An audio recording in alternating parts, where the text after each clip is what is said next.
大家想象下，如果你正喺度寫緊一本好重要嘅書，寫到一半，你突然發現屋企火燭，或者見到個賊入咗屋，你會點？猶大書嘅作者猶大，當時就係遇到呢種情況。身為教會長老，佢本來好努力咁寫緊一本關於救贖神學嘅巨著，諗住建立好教會根基，但寫咗一啲，佢竟然緊急剎停，轉身就寫咗呢封得25節嘅緊急警報信。到底發生咗咩事，搞到猶大要放低手頭上咁重要嘅神學工作？要明白呢個危急情況，我哋要先睇下當時嘅羅馬帝國。嗰陣冇錄音，冇福音書，耶穌嘅教導對當時嘅人嚟講，簡直係黐咗線。諗下，埃及法老會唔會整早餐俾侍從食？羅馬凱撒會唔會跪低幫士兵洗腳？絕對唔會。但呢啲偏偏就係耶穌教徒做嘅嘢。對於當時崇尚權力、身份、地位嘅羅馬人嚟講，基督徒嘅生活方式簡直係外星文化。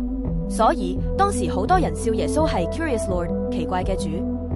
喺呢種資訊混亂、文化衝擊嘅大熔爐入面，而且仲未有新約聖經，耶穌嘅教導好容易會被誤解、被扭曲。就喺呢個真理最脆弱嘅時刻，有一班人偷咗入嚟教會。猶大發現，如果由得呢班人繼續講啲似是而非嘅歪理，教會一定會大禍。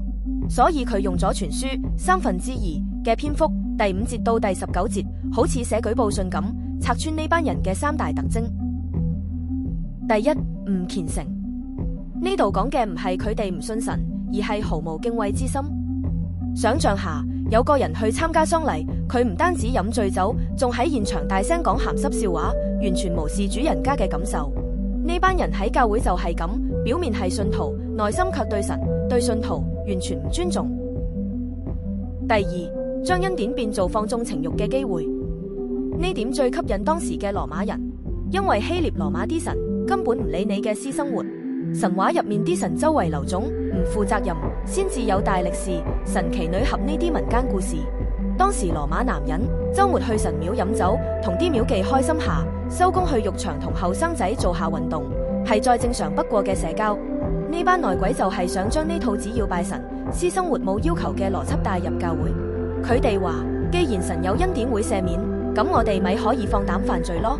連保羅喺羅馬書6章1節都忍唔住鬧，我哋可以喺罪入面叫恩典顯多嗎？當然唔得。第三，唔認獨一主宰。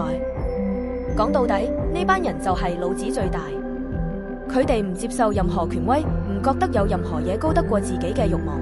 佢哋就係世界嘅中心，只有自己嘅想法同需要係最重要。佢哋唔係跟隨神，而係想神滿足佢哋。就係呢班將放縱當自由嘅人潛入咗教會。猶大睇穿咗佢哋，所以先至要緊急出聲。今日嘅教會或者我哋嘅生活入面，會唔會都存在呢種自我中心嘅歪理？想繼續拆解猶大書後面更加辛辣嘅內容，記得訂閱、撳鐘仔同分享。我哋下集再見。